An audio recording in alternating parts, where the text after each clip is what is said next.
ان 10 دنوں کا اتنا بڑا مقام ہے اللہ کے نزدیک کہ ان کی نیکیاں، یہ 10 دنوں کی نیکیاں، یہ دوسرے کوئی بھی دن سال بھر کے اندر اس مقام تک نہیں پہنچ سکتے۔ میرے بھائیوں، ہم جانتے ہیں کہ کاروبار میں، بزنس میں، کئی سارے کاروبار میں ایک سیزن ٹائم ہوتا ہے۔ اب وہ ایک سیزن ہوتا ہے جس میں سیزن میں اچھے سے دھیان دے کر بزنس کر لو، سال بھر جتنا کما لیتا ہے آدمی چند دنوں کے اندر، کئی مہینوں کے برابر کما لیتا ہے، کئی دنوں کے برابر چند دنوں میں کما لیتا ہے۔ اب ایک اچھا کاروبار بزنس کرنے والا ہے، وہ کیا کرے گا؟ وہ دنوں میں خاص تیاری کرے گا، خاص فوکس کرے گا، خاص دھیان دے گا، تاکہ اچھے سے کر کے وہ سال بھر کا اپنا کمائی انہی چند ومن سیئات اعمالنا من يهده الله فلا مضل له ومن يضلل فلا هادي له واشهد ان لا اله الا الله وحده لا شريك له واشهد ان محمدا عبده رسوله اعوذ بالله من الشيطان الرجيم بسم الله الرحمن الرحيم يا ايها الذين امنوا اتقوا الله حق تقاته ولا تموتن الا وانتم مسلمون يا ايها الناس اتقوا ربكم الذي خلقكم من نفس واحدة وخلق منها زوجها وبث منهما رجالا كثيرا ونساء واتقوا الله الذي تساءلون به والأرحام إن الله كان عليكم رقيبا يا أيها الذين آمنوا اتقوا الله وقولوا قولا سديدا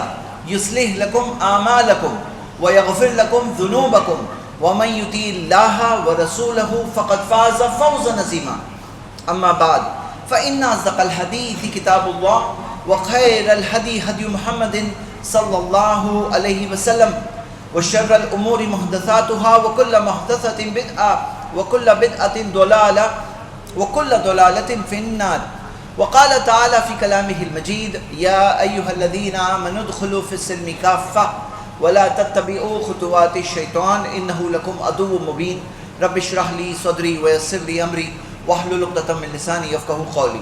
یقیناً سب طرح کی تعریف صرف اللہ وحدہ لا شریک کے لیے، درود اور سلام آخری نبی محمد صلی اللہ علیہ وسلم پر۔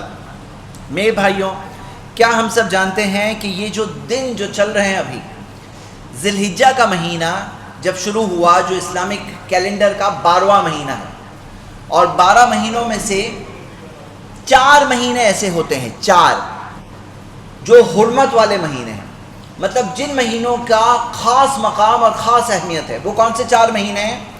ذی القعدہ، ذی الحجہ، محرم، تینوں کنٹینیوس ہے ساتھ میں، اور ایک الگ ہے رجب۔ یہ 4 مہینوں کو حرمت والے مہینے کہا گیا ہے۔ یہ 4 مہینوں میں جب مسلم فوج ایک مسلم حکومت کے ماتحت ہوتی تھی تو اس کے لیے منع تھا کہ ان 4 مہینوں میں تم جنگ نہیں شروع کر سکتے۔ یہ 4 مہینوں کے اندر نیکیوں کا ثواب زیادہ ہے، گناہوں کا گناہ زیادہ ہے، حرمت والے مہینے کہا گیا ہے۔ اور وہ 4 حرمت والے مہینوں میں سے ذی الحجہ کا مہینہ ہے، اور یہ مہینہ اور یہ دن، یہ وہ دن ہے، یہ جو 10 دن ہے وہ دن ہے۔ اللہ کے رسول صلی اللہ علیہ وسلم نے فرمایا افضل ایام الدنیا ایام العشر۔ یہ حدیث بزار میں ہے، صحیح الجامع حدیث نمبر 1133 میں اس کی تحقیق ہے، حدیث صحیح سند سے ہے کہ اس دنیا کے سب سے زیادہ فضیلت والے دن، اس دنیا میں سب سے بہترین دن وہ ہے یہ 10 دن۔ اب علماء اکرام نے یہ ڈسکس کیا ہے، کہا کہ یہ بہترین دن ہے وہ رمضان کا آخری عشرہ کیا، جس کے اندر آخری عشرے میں تاک راتوں میں لیلۃ القدر کو ڈھونڈنے کہا گیا۔ لیلۃ القدر خیر من الف شہر، 1000 مہینوں سے بہتر، تو وہ تو 1000 مہینوں سے بہتر ہے ایک رات۔ تو یہ دن کس طرح سے؟ تو اس کے بارے میں یہ بتایا گیا ہے کہ اگر دنوں کے اعتبار سے دیکھو تو یہ ذی الحجہ کے پہلے 10 دن یہ سب سے زیادہ فضیلت والے دن ہیں، اور راتوں کے اعتبار سے دیکھو تو رمضان کی وہ جو آخری عشرے کی جو 10 راتیں ہیں وہ راتوں کے اعتبار سے سب سے زیادہ فضیلت والی ہے۔ اور یہی سیم چیز فتح الباری میں حافظ ابن حجر الاسقلانی نے کہا ہے، اور یہی چیز اور بھی علماء نے یہی بات کہی ہے۔ دوسری حدیث اس متعلق سنن الدارمی میں حدیث نمبر 1772 ہے، حدیث صحیح سند سے ہے۔ نبی صلی اللہ علیہ وسلم نے فرمایا مل عمل فی ایام افضل من العمل فی ایام ذی الحجہ۔ دوسرے دنوں کے اندر جو نیکیاں ہیں وہ یہ ذی الحجہ کے جو 10 دن ہے اس کے بنسبت، اس کے کمپیریزن میں کوئی مقام نہیں رکھتی۔ مطلب ان 10 دنوں کا اتنا بڑا مقام ہے اللہ کے نزدیک کہ ان کی نیکیاں، یہ 10 دنوں کی نیکیاں، یہ دوسرے کوئی بھی دن سال بھر کے اندر اس مقام تک نہیں پہنچ سکتے۔ میرے بھائیوں، ہم جانتے ہیں کہ کاروبار میں، بزنس میں، کئی سارے کاروبار میں ایک سیزن ٹائم ہوتا ہے۔ اب وہ ایک سیزن ہوتا ہے جس میں سیزن میں اچھے سے دھیان دے کر بزنس کر لو، سال بھر جتنا کما لیتا ہے آدمی چند دنوں کے اندر، کئی مہینوں کے برابر کما لیتا ہے، کئی دنوں کے برابر چند دنوں میں کما لیتا ہے۔ اب ایک اچھا کاروبار بزنس کرنے والا ہے، وہ کیا کرے گا؟ وہ دنوں میں خاص تیاری کرے گا، خاص فوکس کرے گا، خاص دھیان دے گا، تاکہ اچھے سے کر کے وہ سال بھر کا اپنا کمائی انہی چند دنوں میں نکال لے گا۔ تو ہمیں سمجھنا چاہیے اعمال کے اعتبار سے بھی، فضیلت کے اعتبار سے اللہ تعالیٰ نے سارے سال بھر کے دنوں کو برابر نہیں رکھا ہے۔ سال بھر کے جو سارے کے سارے دن ہیں وہ برابر نہیں ہیں، یہ بات سمجھنا بہت ضروری ہے۔ اور یہ ذی الحجہ کے جو 10 دن ہیں، ان کی اہمیت کو فیل کرنا، محسوس کرنا بہت ضروری ہے۔ آج ہم آلریڈی بات کر رہے ہیں، چند دن گزر چکے ہیں، لیکن عید جو 10 ذی الحجہ کو عید ہے، تو 10 ذی الحجہ کو جو عید ہے، ابھی کتنے دن بچے ہیں، وہ دنوں کی اہمیت سمجھ کر کے اس میں سے زیادہ فائدہ اٹھانا ایک سمجھدار انسان کی نشانی ہے۔ اور خاص طور سے رمضان کے اندر الحمدللہ ایک ماحول ہوتا ہے۔ اب ہمارے یہاں ہم لوگ عام طور پہ دینی علم سے دور معاشرہ ہے، ہمارا جو معاشرہ ہے دینی علم سے دور ہے۔ بہت سے لوگوں کو نہیں معلوم ہے کہ ذی الحجہ کے 10 دنوں کے اندر خاص فضیلت ہے، یہ بہت سے دنوں کو نہیں معلوم ہے۔ ارے بھائی، آپ خود سوچئے، یہ وہ دن ہے جو سال بھر میں ان دنوں کو اللہ تعالیٰ نے چنا حج کے لیے۔ جو حج کرنے گئے ہیں، کہاں گئے، کب گئے؟ ان دنوں میں گئے ہیں۔ ان دنوں کے اندر ہم دیکھتے ہیں 9 ذی الحجہ ایک ایسا دن ہے، 9 ذی الحجہ عید سے ایک دن پہلے، جسے یوم العرفہ کہا گیا، عرفہ کا دن۔ اور عرفہ کا دن یہ جو حج کرنے جاتے ہیں ان کے لیے کیا ہوتا ہے؟ اللہ کے رسول صلی اللہ علیہ وسلم نے فرمایا الحج عرفہ، عرفات ہی تو حج ہے، نبی صلی اللہ علیہ وسلم نے فرمایا۔ یعنی کہ اتنا اہم مقام ہے عرفات کا، وقوف عرفات کا، کہ عرفات ہی تو حج ہے، نبی صلی اللہ علیہ وسلم نے کہا۔ مطلب اتنا اہم دن ہے۔ یعنی کہ اگر آپ دیکھو کہ کچھ ایسے کام ہوتے ہیں حج کے اندر، اگر کوئی آدمی غلطی کر لے تو اسے کچھ دم دینا ہوگا، پینلٹی ہوگی، فدیہ دینا ہوگا، اور اس کی حج باقی رہ سکتی ہے۔ لیکن عرفات میں اگر نہیں رہا وہ، تو اس کی حج ہی نہیں ہوگی، کیونکہ حج کے ارکان میں سے ہے عرفات۔ اب ہم یہاں پر کیا کرتے ہیں؟ عرفہ کے دن جو 9 ذی الحجہ ہے، وہ دن کیا کرتے ہیں؟ ہمیں روزہ رکھنے سکھایا گیا۔ اور صحیح بخاری کی حدیث ہے کہ عرفات کے دن کا روزہ یکفر سنۃ الماضیہ والباقیہ، پچھلے اور اگلے سال کے گناہوں کا کفارہ ہے۔ 2 سال کی گناہوں کا کفارہ۔ ایسا کوئی روزہ نہیں جو نفل روزوں میں آپ دیکھو گے کہ محرم کا، عاشورے کے دن کا جو روزہ ہے، اور ہمیں سکھایا گیا 9 اور 10 محرم دونوں روزہ رکھنا ہے، یکفر سنۃ الماضیہ، ایک سال پچھلے سال کے گناہوں کا کفارہ ہے۔ لیکن عرفات کے دن کا روزہ یوم العرفہ، یہ روزہ 2 دن کے گناہوں کا کفارہ ہے، 2 سال، پچھلے سال اور اگلے سال۔ اچھا، کون سے گناہ؟ یہ بات واضح ہم سمجھ جائیں۔ گناہوں میں 2 قسم کے گناہ ہوتے ہیں، ایک ہوتے ہیں چھوٹے چھوٹے گناہ، صغیرہ گناہ، ایک ہوتے ہیں بڑے بڑے گناہ، کبیرہ گناہ۔ تو کون سے گناہوں کا کفارہ ہے؟ علماء بتاتے ہیں کبیرہ گناہ کے بارے میں واضح کتنے سارے دلائل ہیں، جس سے ہمیں یہ بات پتہ چلتی ہے کہ کبیرہ گناہ جو ہوتے ہیں، بڑے بڑے جو گناہ ہوتے ہیں، وہ توبہ کے بغیر معاف نہیں ہوتے۔ لیکن جو چھوٹے چھوٹے گناہ ہیں، ان کا معاملہ ایسا ہے جیسے چھوٹی چھوٹی لکڑیاں ملا کر کے بہت بڑی آگ لگ سکتی ہے، یا جیسے بوند بوند سے سمندر بھرتا ہے۔ تو وہ جو چھوٹے چھوٹے گناہ ہیں، ان کا بوجھ کس کے کندھوں پر ہوگا؟ ہمارے کندھوں پر ہوگا۔ وہ چھوٹے چھوٹے گناہوں کا بوجھ اپنے کندھوں سے دور کرنے کا ایک بہترین موقع آ رہا ہے، اور یہ موقع کو کسی بھی حال میں مس نہیں کرنا ہے میرے بھائیوں۔ یہ فرض تو نہیں ہے، لیکن اس کا فائدہ اتنا زیادہ ہے کہ ہم سب کو ایک بالکل کوشش کرنا چاہیے، سسٹم سیٹ کرنا چاہیے، گھر میں بول کے رکھنا چاہیے کہ یوم العرفہ کا روزہ پورا گھر ہم لوگ سب رکھیں گے روزہ۔ عید کے ایک دن پہلے، یاد رکھنے کے لیے، عید جب آ رہی ہے اس کے ایک دن پہلے آپ سمجھ لیجئے، یعنی کہ عرفہ کے دن کا روزہ ہے۔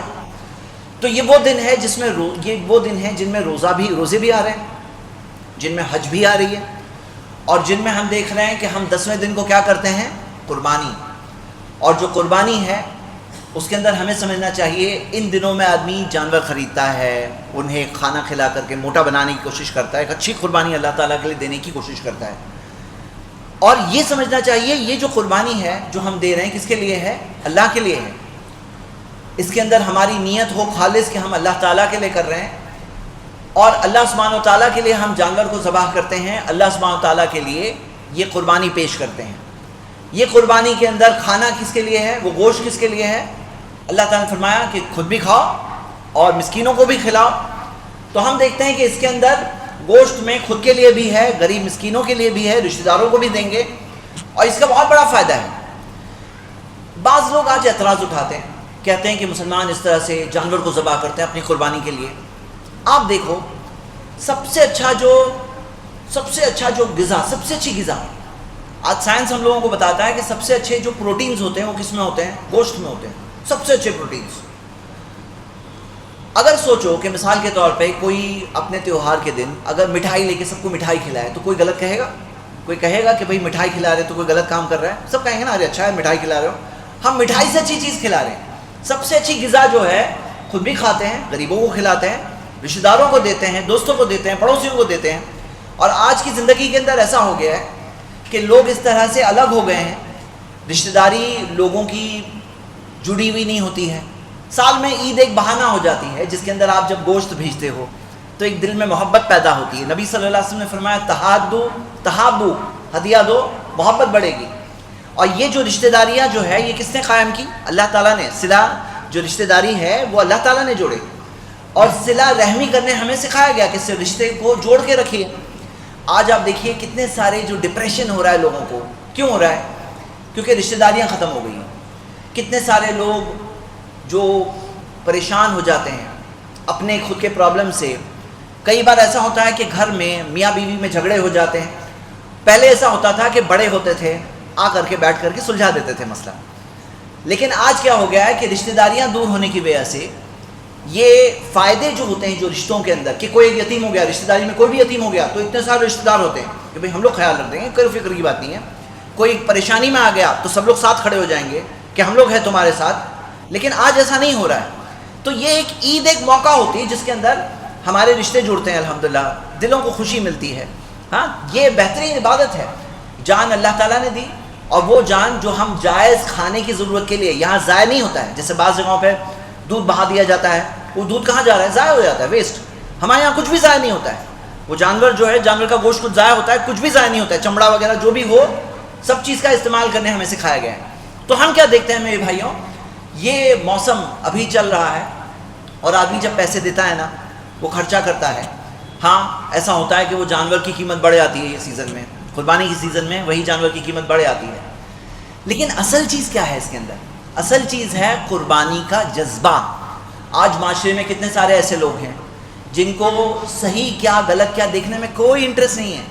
ان کو بس ایک چیز میں انٹرسٹ ہے، خود کی لالچ، خود کا سوارتھ، خود کا فائدہ، مجھے ملنا چاہیے. کسی کا کیا نقصان ہو رہا ہے، دنیا برباد ہو رہی ہے، کسی کا کیا نقصان ہو رہا ہے مجھے کوئی فکر نہیں. لیکن اسلام نے کیا سکھایا؟ نہیں، قربانی دینا ہے. یہ جب ایک بندہ مسلمان جب اللہ تعالیٰ کے لیے قربانی دیتا ہے تو اس کے اندر ایک قربانی کا جذبہ پیدا ہوتا ہے کہ مجھے اللہ کی رضا کے لیے قربان کرنا ہے، میری خواہشات کو قربان کرنا ہے، صحیح راستے پر چلنا ہے. خواہشات بلا رہی ہے غلط راستے کی طرف آ جاؤ، اسے قربانی دینا ہے، اپنی خواہشات کی قربانی دینا ہے. اسے قربانی دینا ہے، کس چیز کی قربانی دینا ہے؟ غلط راستوں کی قربانی دینا ہے حق پہ چلنے کے لیے. یاد رکھیے، ایک انسان چاہتا ہے کہ میں اچھا بنوں، وہ اچھا حقیقت میں نہیں بن سکتا جب تک اس کے اندر قربانی کا جذبہ نہ ہو. جب تک وہ اللہ تعالیٰ کے لیے قربان کرنا نہ سیکھے تب تک وہ حقیقت میں حق اور سچے راستے پر نہیں چل سکتا ہے. لن تنالوا البر حتى تنفقوا مما تحبون. تم نیکی تک نہیں پہنچ سکتے جب تک وہ نہ خرچ کرو جس چیز سے تم محبت کرتے ہو. تو میرے بھائیوں، یہاں وہ موسم الحمدللہ پھر ایک بار آ گیا ہے، اور میں آپ سب کو ابھارنا چاہتا ہوں کہ ہم سب مسلمانوں کو کیا کرنا چاہیے. ایک چیز محسوس ہونی چاہیے کہ ماشاءاللہ یہ اللہ کے فضل سے ہمیں وہ دن ملے ہیں جو زندگی بھر کے بہترین دن ہیں، سال بھر کے بہترین دن ہیں، جن میں نیکیوں کا سب سے زیادہ وزن ہوتا ہے. وہ ہے یہ 10 دن ذی الحجہ کے. یہ 10 دنوں میں ہمیں کیا اور سکھایا گیا؟ ہمیں اللہ کا ذکر کرنا سکھایا گیا ہے. ہمیں تکبیرات پڑھنا، تکبیرات پڑھیں گے جو اللہ کے رسول صلی اللہ علیہ وسلم اور صحابہ اکرام کے تعلق سے ملتا ہے کہ یہاں تک کہ وہ بازار میں گزرتے تو بھی تکبیرات کہتے. تو تکبیرات کہنا ہمیں سکھایا گیا ہے. اور یہ وہ دن آ رہے ہیں میرے بھائیوں جس میں بہت لمبے وقفے تک تکبیرات ہیں. کچھ علماء کے مطابق 1 تاریخ سے ہی تکبیرات شروع ہو جاتی ہے، اور خصوصی طور پر 9 تاریخ سے اور زیادہ. اور تکبیرات کے تعلق سے ایام العشر، یہ جو 10 دن ہے، دلائل کی روشنی میں اگر آپ دیکھیں تو 10 کے 10 دنوں میں تکبیرات ہے، اور ایام التشریق یعنی کہ بعد کے 3 دن اس کے آخر تک ہے، یعنی کہ 13 دن تکبیرات ہیں، خصوصی طور پر 9 تاریخ سے 13 تاریخ. تو یہ تکبیرات کے تعلق سے ہمیں ابھارا گیا ہے اللہ اکبر لا الہ الا اللہ واللہ اکبر وللہ الحمد. جو عید الفطر کے اندر بس تھوڑے دیر کے لیے تکبیرات پڑھنے ملتا ہے، تھوڑی دیر، لیکن یہاں پر کئی دنوں تک پڑھنے مل رہا ہے، اور ابھارا گیا ہے کیا کر رہے ہو، تکبیرات پڑھو. تو یعنی کہ اللہ کا ذکر بھی ہے ان دنوں کے اندر. ان دنوں کے اندر کیا کیا چیزیں ہیں. اور میرے بھائیوں، ان دنوں میں ہم جس سنت کو یاد کرتے ہیں، کس کی سنت کو یاد کرتے ہیں؟ اللہ تعالیٰ کے بہت بڑے نبی اور رسول ابراہیم علیہ السلام. قربانی کس کی سنت ہے؟ ان کی سنت ہے. انہوں نے کیا قربانی دی تھی؟ دمبے کی دیے تھے فی الحقیقہ، حقیقت میں، لیکن کیا کرنے کہا گیا تھا انہیں تو اپنے بچے کی قربانی کر دینے کہا گیا تھا. کہ کون سے بچے کی؟ اسماعیل علیہ السلام. یہ کون سے بچے تھے؟ یہ وہ جو بزرگی میں پیدا ہوئے تھے ابراہیم علیہ السلام کو، بچے نہیں تھے ان کے پاس. اللہ تعالیٰ سے بہت دعا کی، ربی حبلی من الصالحین، اور اللہ تعالیٰ نے بزرگی کے اندر اللہ تعالیٰ نے بچہ دیا، ایک معجزے کے طور پر اللہ تعالیٰ نے بچہ دیا، اسماعیل. اور جب وہ کھیلنے کی عمر تک پہنچ گیا تو اللہ تعالیٰ نے کیا حکم نازل کیا کہ اسماعیل کی قربانی دینی ہے ان کو. کیا ابراہیم علیہ السلام تیار ہوئے؟ جی ہاں ہوئے، تیار ہو گئے، لیکن اسماعیل سے پوچھے بغیر کیسے ان کی قربانی ہو جائے. تو انہوں نے اپنے کھیلنے کی عمر والے اس بچے سے پوچھا کہ تم کیا کہتے ہو، اور اسماعیل نے کیا کہا؟ یا ابتی، اے میرے والد، آپ کر گزری جو آپ کو حکم دیا گیا ہے. اتنا فرما بردار، اللہ کی مرضی کے آگے سرنڈر ہونے والا بچہ اسماعیل علیہ السلام. ابراہیم علیہ السلام اتنے نیک صالح، اتنے پیارے بچے کے ساتھ اس کی قربانی دینے تیار ہو گئے. اور آخری وقت پر اسماعیل کی جگہ پر علیہ السلام اللہ تعالیٰ نے آسمان سے ایک دمبے کو بھیجا. ابراہیم علیہ السلام نے جو چھری چلائی تو چلائی تھی اپنے بیٹے کی گردن پر، لیکن وہ چھری چلی اس دمبے کی گردن پر، اور قربانی ہوئی اس دمبے کی قربانی. لیکن میرے بھائیوں، سیکھنے کی بہت ساری چیزیں ہیں. یعنی یہ مثال میں ابراہیم علیہ السلام کتنی بڑی قربانی کے لیے تیار ہو گئے، اپنے خود کے بچے کی قربانی کے لیے. آج آپ کتنے لوگوں کو دیکھو، ان کے سامنے جب پیسہ آتا ہے یہ نہیں دیکھتے ہیں حلال ہے حرام ہے، صحیح ہے غلط ہے، جائز ہے ناجائز، بولتے ہیں پیسہ بس آ جائے، میرے بچوں کو کھلانا ہے، مجھے میری بیوی بچوں کو کھلانا ہے. کئی سارے لوگ جو گناہ کا، نافرمانی کا، جرم کا، کرائم کا، برائی کا راستہ لیتے ہیں تو ان کی وجہ کیا ہوتی ہے؟ ارے ہمارے بیوی بچوں کے لیے، ان کے لیے کیا چھوڑ کے جاؤں گا، ان کے لیے کر رہا ہوں، میں خود کے لیے تھوڑی کر رہا ہوں. لیکن یہاں پر جب اس قربانی کے لیے ابراہیم السلام اپنے بچے کی قربانی کے لیے تیار ہو گئے تو ہم سب کو کیا سکھایا گیا کہ ہمیں تو اپنے بچوں کی قربانی نہیں دینی ہے، ہمیں تو بس اپنے اس جانور کی قربانی دینی ہے. لیکن سکھایا کیا گیا اس مثال کے ذریعے کہ تم اس قربانی کو یاد کرو، ان کے اس قربانی کے جذبے کو یاد کرو، اور دنیا کے اندر دنیا کے غلام بن کے مت گزارو. تئیسا عبد الدینار و عبد الدرہم، ہلاکت ہے دینار کے غلام کی اور درہم کے غلام کی. کچھ لوگ ہوتے ہیں دینار کے غلام ہوتے ہیں، درہم کے غلام ہوتے ہیں، پیسے کے غلام ہوتے ہیں، پیسہ جہاں ڈالو وہاں پہ وہ جائیں گے. لیکن ہمیں سکھایا گیا نہیں، تمہیں اللہ تعالیٰ کا غلام بننا ہے، اللہ کا بندہ بننا ہے، حق اور صحیح چیز کے لیے کھڑے ہونا ہے. اللہ دے گا رزق، اللہ رزق دے گا، تمہیں بھی دے گا، تمہاری اولاد کو بھی دے گا، لیکن تمہیں صحیح راستہ لینا ہے. یہ امتحان ہے ہمارا، ہم میں سے ایک ایک کا امتحان چل رہا ہے. زندگی میں آزمائشیں کیا آتی ہے وہ تو آپ ہی خود جانتے ہو. آپ کی زندگی میں آپ کا کیا امتحان ہے آپ ہی جانتے ہو، کیونکہ دنیا میں کیسے ہوتا ہے آپ کو پتہ ہے. جیسا بنی اسرائیل کے ساتھ ہوا تھا، 7 دن میں 7واں دن جو سبت کا دن تھا، سنیچر کا دن تھا، اس دن ان کے لیے کام کرنا، شکار کرنا، یہ سب منع تھا. اور کچھ لوگ جو مچھلی پکڑتے تھے 7ویں دن جا کر بہت ساری مچھلیاں اوپر آ رہی ہیں اور 6 دن میں نہیں آ رہی ہیں. اور ایسا ہمارے ساتھ بھی ہوتا ہے. اب کوئی کہے گا میں تو مچھوارا نہیں ہوں، میرے ساتھ کیسے ہو سکتا ہے؟ جی ہاں، آپ کے ساتھ اس طرح سے ہوگا کہ جو چیز منع ہے وہی سامنے آئے گی. جائز چیز کے پیچھے آدمی بھاگ رہا ہے اور کئی بار وہ چیز مل نہیں رہی ہے، لیکن ناجائز چیز ایک دم سامنے آ کے کھڑی ہو جائے گی. جو منع ہے وہی سامنے آ کے کھڑی ہو جائے گی. اب ابراہیم علیہ السلام کو یاد کرو، وہ تو اپنے بچے کی قربانی کے لیے تیار ہو گئے تھے. آپ اللہ کی فرما برداری میں کیا حق اور صحیح چیز کے لیے تیار نہیں ہوں گے؟ کیونکہ کل جسد نبت من السحت فالنار اولی بہ، ہر وہ گوشت جو حرام کمائی کھا کے بنتا ہے اس گوشت کو جہنم کی آنکھ جلا کر رہے گی، جہنم کی آنکھ جلا کر رہے گی. اور گوشت تو صرف ہمارا نہیں بنتا ہے نا، گوشت تو ہمارے بچوں کا بھی بنتا ہے، بیوی کا بھی بن رہا ہے. یعنی جو ہم کما رہے ہیں، اگر کوئی انسان غلط کما رہا ہے، ناجائز کمائی لا رہا ہے گھر میں اور وہ کھلا رہا ہے تو اس کی بیوی بچے سب کھا رہے ہیں, سب کا گوشت بن رہا ہے, ہر وہ گوشت جو حرام کمائی کھا کے بنتا ہے جہنم کی آنکھ جلا کر رہے گی. یعنی بہت بڑی عبرت کی بات ہے, ڈرنے والی بات ہے. قرآن میں آتا ہے, اللہ تعالیٰ نے فرمایا یا ایھا الرسل, اے رسولو, کلوا من الطیبات واعملوا صالحا, پاک چیزیں کھاؤ اور نیک کام کرو. پاک کھاؤں گے نیک کام کرنا سوچے گا, اگر پاک نہیں کھاؤں گے تو نیک کام کرنا بھی نہیں سوچے گا. اور میرے بھائیوں یاد رکھیے, جو حلال ہے نا وہ بہت کافی ہے. ابراہیم السلام کے ساتھ یہی ہوا, 1 2 3 4 نہیں, ان کی زندگی میں کنٹینیوس بڑے بڑے امتحان. اور ابراہیم علیہ السلام کون ہیں؟ اللہ تعالیٰ نے فرمایا امہ. ابراہیم السلام کے تعلق سے آیا تھا یہ قرآن میں کہ ابراہیم تو پوری ایک امت تھے. امت, ایک انسان امت, جی ہاں, ایک انسان جو حق پہ کھڑا ہے, سچائی پہ کھڑا ہے, زندگی ویسی گزار دی انہوں نے. تو ان کو ایک مقام اللہ تعالیٰ نے دیا کہ یہ ایک انسان ایک پوری امت کے برابر ہے. آج آپ دیکھ لو دنیا کے اندر 800 کروڑ آبادی میں سے 200 کروڑ جو ہے مسلمان ہیں, اور مسلمان مانتے ہیں کہ ابراہیم السلام اولو العزم من الرسل, رسولوں میں جو 5 سب سے بڑے رسول ہیں ان میں سے ایک ابراہیم السلام ہے. اور تقریباً 230 کروڑ عیسائی ہے, وہ بھی ابراہیم السلام کو ابراہیم بول کے مانتے ہیں. یہودی ہے, وہ لوگ بھی مانتے ہیں. یعنی تقریباً دنیا کی 2/3 دنیا ابراہیم السلام کو مانتی ہے. اور ابراہیم السلام کیا تھے؟ ایک انسان تھے. ابراہیم السلام پہ بہت سارے لوگوں نے ایمان نہیں لایا. وہ پوری زندگی سٹرگل کرتے رہے, کوشش کرتے رہے, حق اور سچائی بتاتے رہے, لیکن بہت سارے لوگوں نے ایمان نہیں لایا. اب کوئی کہے گا کیا ایک انسان گزر گیا بس؟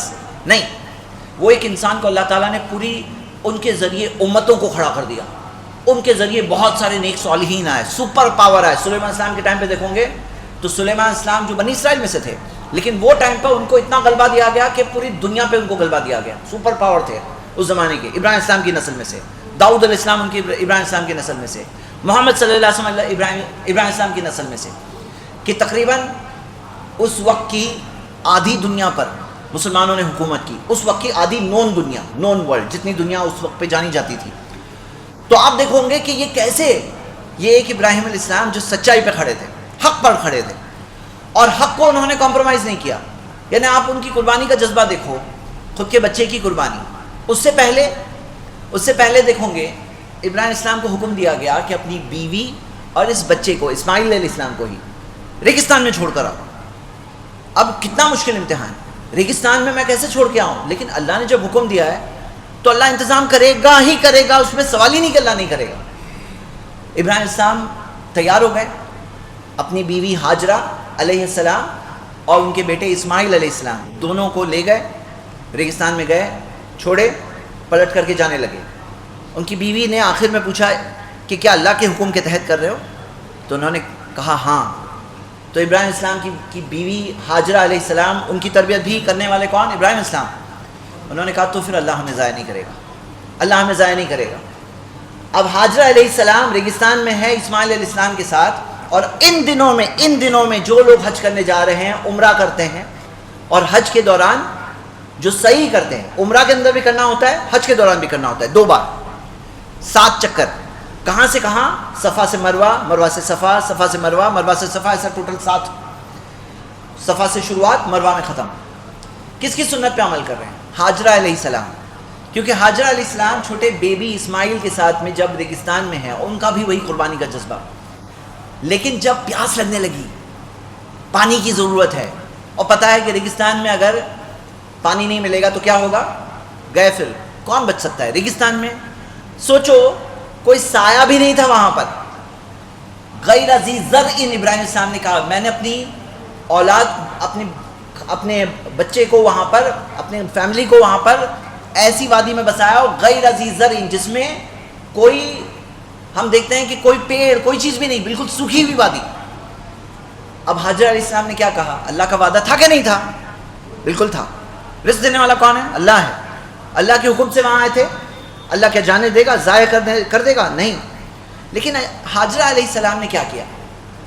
وہ صفا پہاڑ کے اوپر چڑھی. اللہ پہ بھروسہ تھا, صفا پہاڑ پر چڑھ کر کے دیکھ رہی ہیں کہ کوئی دکھ رہا ہے, کوئی کارواں, کوئی ذریعہ, کوئی چیز, کوئی بھی ذریعہ. یہاں پہ بچہ پیاس سے رو رہا ہے, تھوڑی دیر بعد کیا ہونے والا ہے؟ اگر پانی نہیں ملے گا تو موت آنے والی ہے. لیکن حاجرہ علیہ السلام وہاں پہ صفا پہاڑ کے اوپر چڑھ کے دیکھ رہی ہیں. دیکھا انہوں نے؟ کچھ نہیں دکھا. نیچے اتری, اتر کر کے 2 پہاڑیوں کے بیچ کی وادی, جو وادی میں وہاں سے دوڑ کر کے گزر کر کے دوسرے پہاڑ مروا کے اوپر، ہاں دوسری پہاڑی پہ چڑھی، مروا کے اوپر چڑھ کے انہوں نے پھر وہاں سے دیکھا، کوئی ذریعہ نہیں دکھا. اب کیا چھوڑ دیا انہوں نے کہ نہیں ابھی اللہ کرے گا، میں نے تو کر لیا. کیونکہ ہمیں دین اسلام میں کیا سکھایا گیا کہ اللہ پہ بھروسہ کرو لیکن اونٹ کو باندھو. تمہارا بھروسہ اللہ پر ہے لیکن اونٹ کو باندھو. نبی صلی اللہ علیہ وسلم سے پوچھا گیا عاقل ہے و توکل، کیا میں اونٹ کو باندھوں اور اللہ پہ بھروسہ کروں یا اونٹ کو کھلا چھوڑ کے بھروسہ کروں؟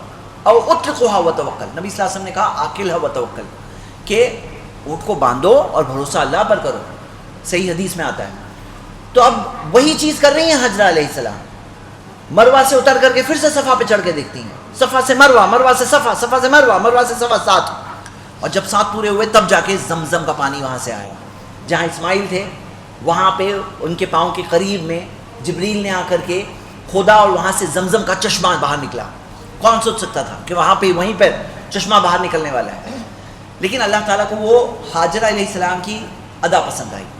اللہ تعالیٰ نے اس چیز کو ہمارے لیے سنت بنائی، اور جو ہم صحیح کر رہے ہیں تو ہم پھر سے اس قربانی کو یاد کر رہے ہیں. ان دنوں میں وہ قربانی جو ہم کر رہے ہیں اور وہاں پہ وہ قربانی جو حاجرہ علیہ السلام نے دی، کہ وہاں پہ وہ تیار ہے اللہ پہ بھروسہ رکھ کر اور کر رہی ہیں جو شریعت پہ عمل کر رہی ہیں، یعنی ذریعے اختیار کر رہی ہیں. میرے بھائیوں، بہت سے لوگوں کی کہانی کیا ہے؟ 2 ٹائپ کے لوگ دکھتے ہیں. ایک وہ لوگ ہیں جو کہتے ہیں ہماری کوشش، سب کچھ ہماری کوشش سے ہوتا ہے. ایسے لوگوں کا کیا ہوتا ہے، وہ لوگ بھول جاتے ہیں کہ سب چیز کس کے ہاتھ میں؟ اللہ کے ہاتھ میں. جب حالات ہوتے ہیں تو یہ اس ٹینشن سے، اس فکر سے کہ اب کیا ہوگا، بہت سے لوگ اس فکر کی وجہ سے ہار جاتے ہیں. دوسری طرف آپ کو وہ لوگ ملیں گے جو کہتے ہیں ہمارا بھروسہ تو اللہ پر ہے اور کچھ بھی نہیں کرتے ہیں، کوئی ذریعہ اختیار نہیں کرتے ہیں، کوئی کوشش نہیں کرتے ہیں. تو انہیں دیکھنا چاہیے حاجرہ علیہ السلام نے کیا کیا. ان کے پاس تو وعدہ تھا اللہ کی طرف سے، لیکن انہوں نے صفا سے مروا، مروا سے صفا جو پوری کوشش کی. تو کیا مل رہا ہے ہمیں اس چیز سے؟ ہمیں اس چیز سے یہ مل رہا ہے کہ آپ اللہ پہ بھروسہ کرو لیکن ذریعے بھی اختیار کرو. نبی صلی اللہ علیہ وسلم نے فرمایا تداوا، دوا لو، لیکن شفا دینے والا کون ہے؟ شفا دینے والا اللہ ہے.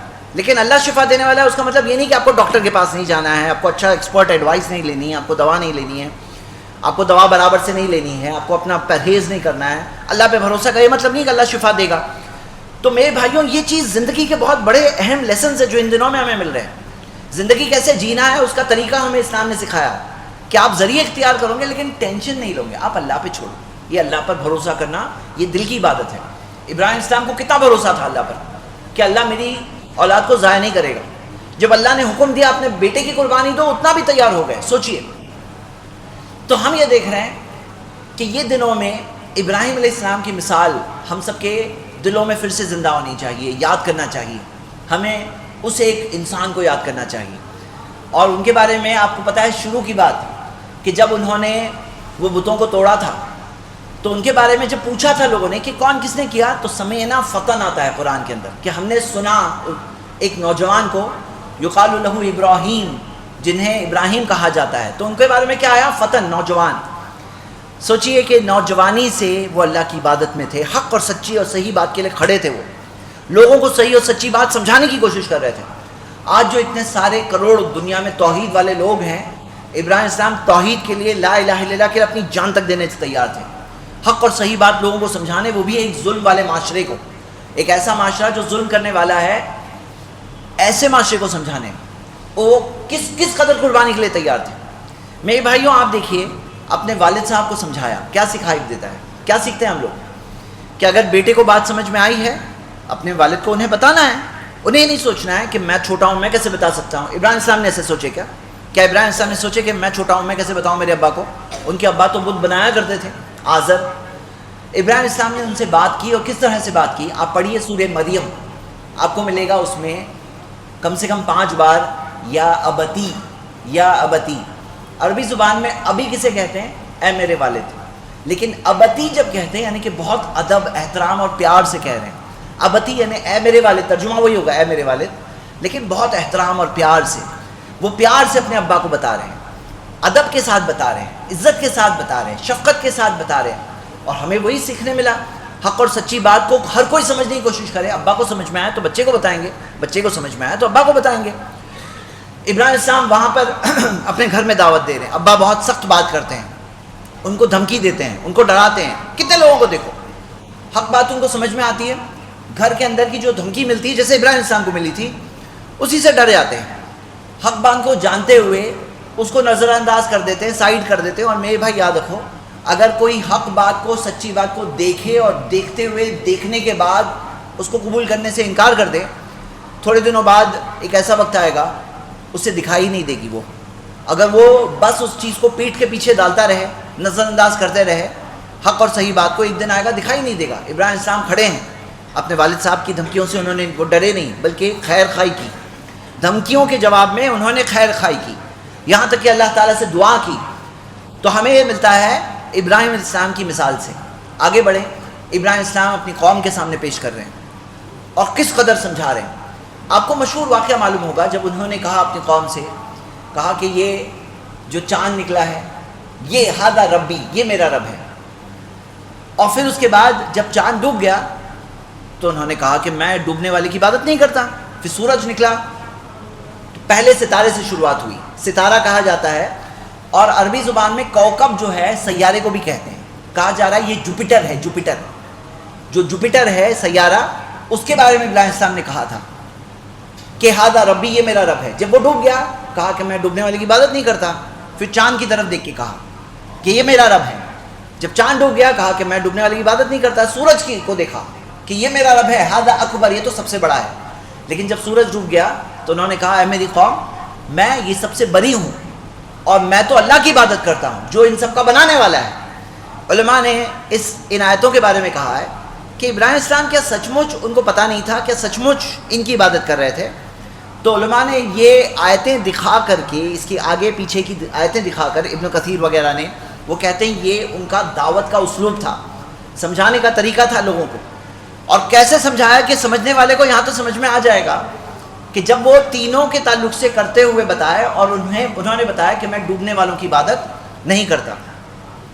کیا آپ کو پتہ ہے یہ چیز جو یہاں قرآن میں ذکر ہے، آج جا کر وہ جو ابراہیم السلام جہاں پہ تھے بیبیلون میں، وہاں پر پرانے جو کھودا گیا اور دیکھا گیا، وہاں کے پرانی جو تختیاں نکلی، پرانے جو پتھر نکلے، اور اس کی زبان کو روزیٹا سٹون نام کے ایک پتھر کے ذریعے سمجھا گیا.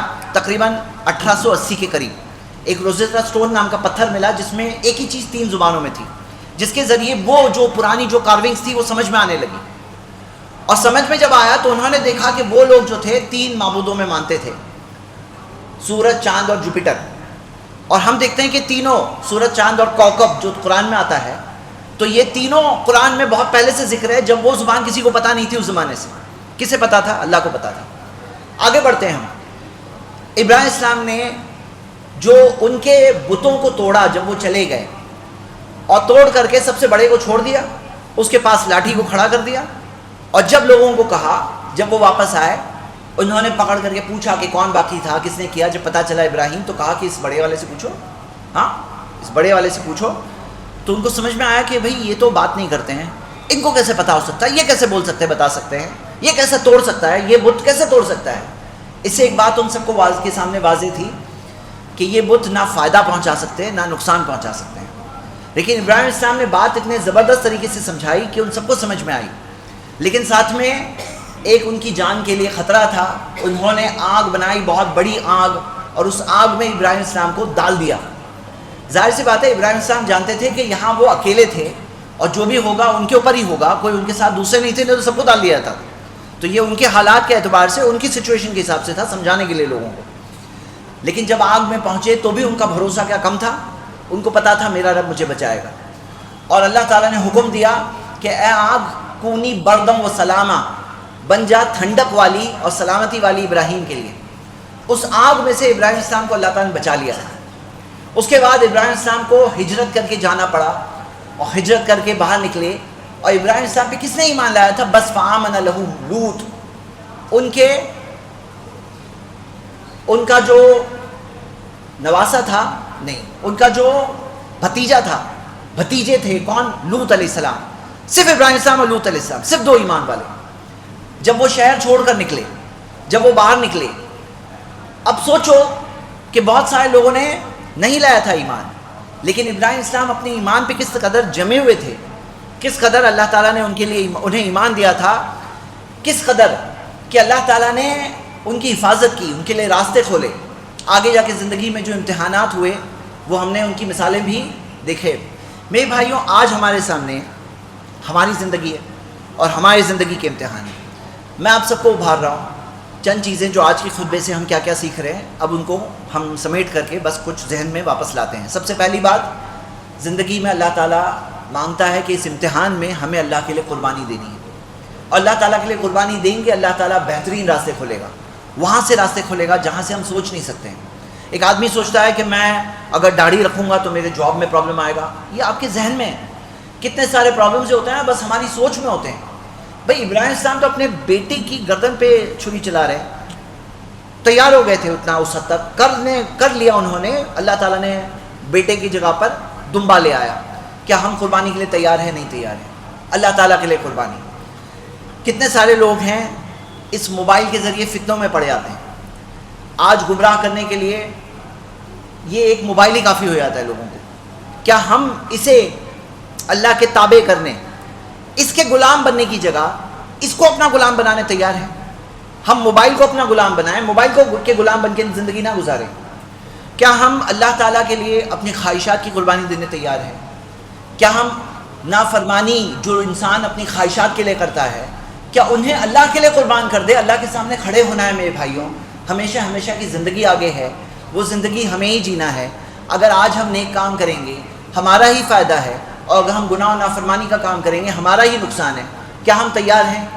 کیا ہم تیار ہیں کہ اللہ سبحانہ و تعالیٰ کے لیے نیک اور حلال راستے پر چلیں؟ میرے بھائیوں، ان دنوں کے اندر ہم سب کو ایک اور چیز جو کرنی چاہیے کہ ہمارے معاشرے میں ان دنوں کی تھوڑی اہمیت پیدا کرنے کی کوشش کرنی چاہیے. تھوڑا ماحول میں ایسا لگنا چاہیے کہ کچھ اہم ترین دن چل رہے ہیں مسلمانوں کے. یہ دنوں میں ایک امتحان یہ بھی ہے کہ جب ایک انسان کو فورس نہیں کیا گیا، ایک ہوتا ہے نا فورس کیا جائے، رمضان میں فرض ہے روزے رکھنا اور وہ رکھ رہا ہے روزہ، لیکن ان دنوں میں ہمیں ملتا ہے اللہ کے رسول صلی اللہ علیہ وسلم کے بارے میں، کانا یصوم تسعا من ذی الحجہ. ہماری ماں بتاتی ہیں، وہ بتاتی ہیں کہ نبی صلی اللہ علیہ وسلم ذی الحجہ کے 9 دن روزہ رکھتے تھے. 9 دن. تسعا من ذی الحجہ کا مطلب یہی ہے. اور ایک ہے یہ 9 دنوں میں سب سے اہم دن 9واں دن. وہ کون سا؟ عرفہ کا دن. لیکن یہ بھی سب فرض نہیں ہے. ایک ہوتا ہے فرض بنا دیا جاتا ہے تو بات الگ تھی، لیکن ان دنوں میں ہمیں ابھارا گیا ہے کہ کرو. میں آپ سب کو ابھارتا ہوں کہ جتنے روزے رکھ سکتے ہو رکھو ان دنوں میں، اور 9واں دن تو کسی بھی حال میں مس مت کرو. اور وہ فضا پیدا کرنے کی کوشش کرو. گھر میں بچوں کو بتاؤ ابراہیم السلام کا واقعہ قصہ پورا پڑھ کے بتاؤ، کیسے جوانی سے لے کر بزرگی تک کیسے دین پہ قائم تھے، دین کی خدمت کی، اسلام کے لیے کھڑے تھے، اللہ کی فرمانبرداری کے لیے، توحید کے لیے کیسے تھی ان کی زندگی بتاؤ. میرے بھائیوں، یہ ماحول پیدا کرنے کی ضرورت ہے، کیونکہ ہم سب کے لیے ریچارج ہونے میں یہ ماحول ذریعہ ہوتا ہے. لیکن ہمارے ہاں ماحول جیسے غائب ہے. جو ماحول ہونا چاہیے نا کہ ذی الحجہ چل رہا ہے، ہاں بہترین 10 دن اس دنیا کی سب سے بہترین دن، معلوم پڑ رہا ہے کیا؟ باہر چل کے معلوم پڑ رہا ہے کیا کہ پورے سال بھر کے بہترین 10 دن چل رہے ہیں؟ لگ رہا ہے کیا؟ نہیں لگ رہا ہے. لیکن ہم سب اگر بات کریں گے تو ایسا ماحول آہستہ آہستہ پیدا ہوگا انشاءاللہ. کم سے کم ہم نہیں تو اگلی پیڑھی تک تو ہو جائے. کوشش تو کریں ہم لوگ سب انشاءاللہ، اور اللہ کی فرمانبرداری کے کام کریں. اللہ تعالیٰ کی مرضی کے آگے اپنی مرضی کو سرنڈر کر دیں. اللہ تعالیٰ نے ہم سے یہ نہیں مانگا ہے کہ ہم آگ میں کود جائیں، یا ہم سے یہ نہیں مانگا ہے کہ ہم اپنے بچے کی قربانی دیں. اللہ تعالیٰ ہم سے صرف یہ چاہتا ہے کہ جو مال اللہ تعالیٰ نے ہی دیا اس مال میں سے آپ کوئی جانور لو، خریدو، اس کی قربانی دو جو آپ کی استطاعت ہے، اور خالص اللہ کے لیے، دکھاوے کے لیے نہیں. کیونکہ دکھاوے کے لیے کوئی کرے گا تو کوئی بھی قبر میں تھوڑی آنے والا ہے. قبر میں تو ہم اکیلے ہی پہنچنے والے ہیں، اخلاص کے ساتھ صرف اللہ تعالیٰ کے لیے. میرے بھائیوں، یہ صرف یاد دہانی ہے، فیصلہ ہمارا خود کا ہے. ہم اللہ تعالیٰ سے دعا کرتے ہیں کہ اللہ تعالیٰ ہم سب کو اپنے گناہوں سے توبہ کرنے کی توفیق عطا فرما. اللہ ہمیں نیکی کے راستے پہ قائم ہو جانے کی توفیق عطا فرما. اللہ ہمیں خود کی، گھر والوں کی، بچوں کی تربیت کرنے کی توفیق عطا فرما. اللہ ہمیں اپنے آپ کو جہنم کی آنکھ سے بچانے، اپنے گھر والوں کو، اپنے رشتہ داروں کو، ملنے والوں کو، اس معاشرے کے لوگوں کو جہنم کی آنکھ سے بچانے کی اللہ تعالیٰ ہمیں اس جد و جہد کی کوشش کرنے کی اللہ توفیق عطا فرما. اللہ ہمیں تیرے دین کا پیغام پڑھنے، سیکھنے، جاننے اور لوگوں تک پہنچانے کی اللہ ہمیں توفیق عطا فرما. میرے بھائیوں، گناہ کے معاملے، فتنے کے معاملے بہت سارے ہیں، وہ بڑھتے جا رہے ہیں. لیکن ہم سب ایمان والے ہیں اور ہم ایمان کے لیے ہیں، ایمان پر قائم ہیں. اللہ نے ہمیں دنیا کی سب سے بڑی دولت دی، ایمان کی دولت. ہم اللہ تعالیٰ سے دعا کرتے ہیں اللہ ہمیں تیرے دین کی خدمت کرنے کی توفیق عطا فرما، تیرے دین کا پیغام لوگوں تک پہنچانے، اس بات کو لوگوں تک پہنچا کر کے انہیں ابھارنے، عمل کا جذبہ پیدا کرنے خود کے اندر، لوگوں کے اندر. اللہ تعالیٰ ہم سب کو توفیق عطا فرما. اقول قولی ھذا واستغفر اللہ لی ولکم ولسائر المسلمین من کل ذنب واستغفروہ انہ هو